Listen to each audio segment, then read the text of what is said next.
Dipelta floribunda. C'est un arbuste originaire de Chine. Il est caduc.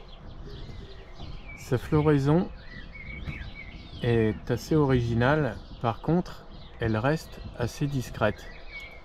Alors j'ai attendu un petit peu avant de faire la vidéo pour que les fruits se forment, car en fleurs on voit déjà des bractées papyracées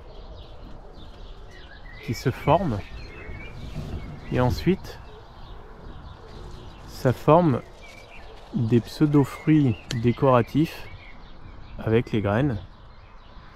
Alors ils vont légèrement se colorer, mais on ne peut pas dire que ces fruits soient particulièrement intéressants. C'est plutôt curieux, mais on ne peut pas dire que ce soit spécialement décoratif. Alors ils forment de beaux bouquets, certes, mais au début ils sont verts. Donc pas vraiment d'intérêt à ce niveau-là. Les feuilles de l'arbuste sont relativement vertes et classiques. On peut observer quelques jeunes pousses qui sont un petit peu colorées, elles sont un petit peu rougeâtres. Les fruits, par contre, quand ils commencent à se colorer un petit peu comme ça, bon, on va dire qu'on les remarque un petit peu plus.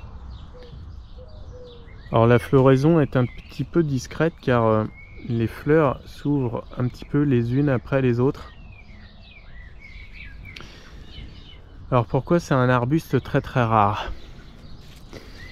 En fait, c'est un arbuste qui fleurit en mai et on est censé le tailler plutôt au sécateur. Alors c'est pas forcément le meilleur des arbustes à planter pour une haie taillée au carré. Il peut attendre environ 4 mètres de hauteur. Alors celui-ci n'est pas adulte, il a environ une dizaine d'années de plantation et il fait environ 3 mètres de hauteur. Je l'ai taillé un petit peu, les troncs sont assez fins, au niveau du bois ça ressemble un petit peu à du Deutzia quelque part. On voit que l'écorce a tendance à partir un petit peu, ça s'exfolie. Alors c'est un arbuste assez discret parce que il se couvre pas entièrement de fleurs et les fleurs sont toujours un petit peu cachées par des jeunes pousses. Le jeune feuillage sort à peu près en même temps que les fleurs. Et si on regarde l'arbuste, en fait on se rend compte que les fleurs et les fruits sont un petit peu à l'intérieur. Alors celle-ci est assez colorée, mais bon, on peut pas dire que la couleur soit très vive. Les bractées papyracées sont un petit peu rougeâtres. C'est décoratif de près, mais bon, de loin, on peut pas dire que ce soit très voyant. Alors c'est un arbuste qui est très peu connu aujourd'hui, pour ainsi dire introuvable, hein. Si vous allez dans un point de vente, je pense que vous en trouverez pas. Il faudrait faire, je pense, une dizaine de points de vente, mais plutôt que de faire des jardineries et des pépinières, je pense qu'on est mieux d'en trouver un sur internet, ou meilleure solution, s'adresser à une pépinière qui fait des plantes de collection et des plantes rares, ce qui existe et ce qui n'est pas spécialement rare en France. Il y en a plusieurs en France, notamment en Normandie, il y en a plusieurs.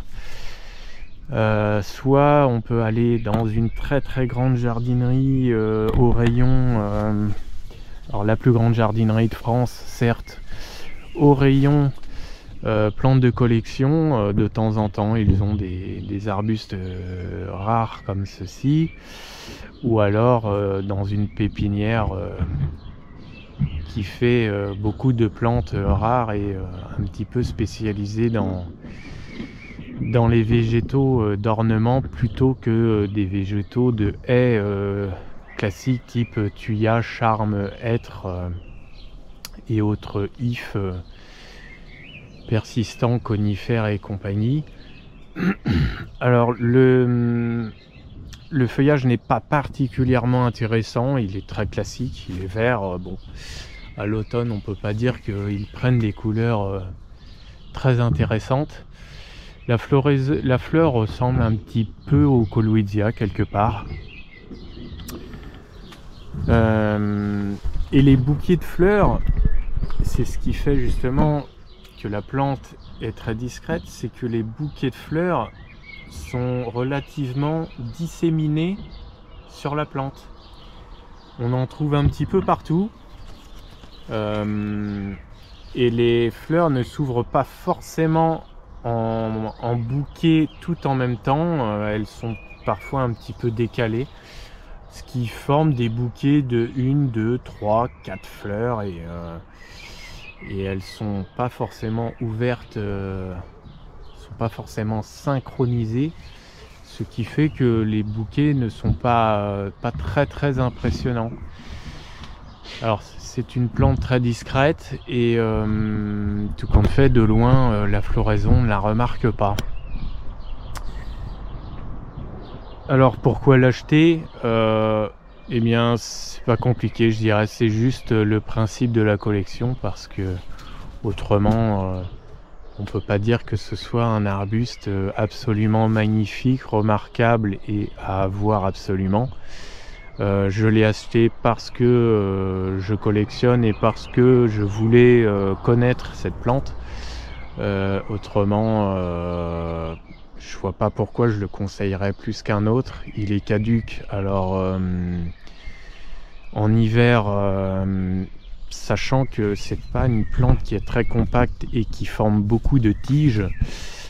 Alors on voit bien qu'il n'y a pas énormément de pousses, hein. Je l'ai taillé, mais c'est pas une plante très compacte. Ça ressemble un petit peu à du Deutzia, mais c'est vraiment pas compact du tout. C'est un arbuste qui cherche la lumière, donc il faut pas le planter à l'ombre, hein. C'est soleil ou mi-ombre. Les pousses sont assez vigoureuses, le bois n'est pas particulièrement épais, hein. Les pousses de l'année font environ 8 mm de diamètre. Alors ça se taille assez facilement, mais on taille normalement au sécateur. Pas de taille-haie, pas de ciseaux, on enlève quelques branches au sécateur. On va dire on épointe un petit peu, mais on enlève on fait une taille raisonnée dans le principe de une branche sur deux environ. Donc on va réduire, on enlève environ un tiers de la végétation ou un quart de la végétation, et on fait ce qu'on appelle une taille raisonnée. On taille au sécateur, par exemple cette branche là, on va par exemple pouvoir la tailler ici. Ici on a deux jeunes, ou plutôt une jeune pousse, car là on a du bois mort. Donc voilà, on a une petite pousse ici et une jeune pousse bien vigoureuse, donc on peut tailler ici par exemple.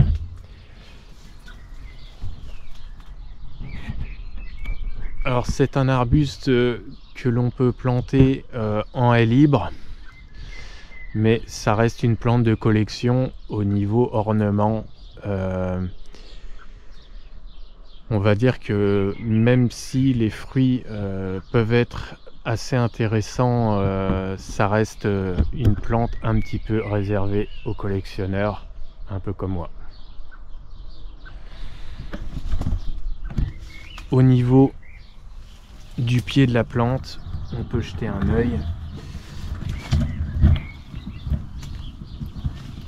Alors on voit que l'écorce a tendance à s'exfolier, elle se détache un petit peu comme les Deutzia quelque part. Les troncs ne sont pas très gros, hein, pour une plante qui a une dizaine d'années.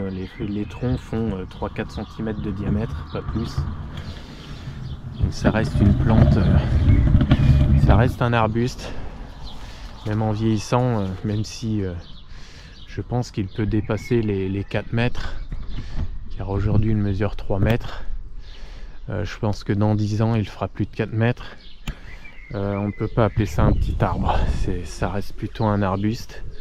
Donc pour air libre ou éventuellement, pourquoi pas, un arbuste en isolé sur une pelouse, pas trop loin de la maison, pour profiter des fleurs qui sont un petit peu discrètes, et si possible, pas trop loin des passages, pour voir aussi les fruits quand ils se forment. Alors les fruits, on en voit ici, et évidemment, comme ils sont verts, on ne les voit pas bien. Alors les fruits sont tout petits, mais les bractées papyracées forment, on va dire, des fruits de environ 2 à 3 cm de diamètre. Je n'ai pas constaté de semis, donc à ce niveau-là, pas de problème. On peut pas dire que ce soit une plante envahissante, bien au contraire. Mais voilà, si vous aimez les plantes rares, c'est une plante qui peut avoir tout de même un intérêt, puisque les fleurs sont tout de même assez jolies. Mais c'est une plante très très discrète.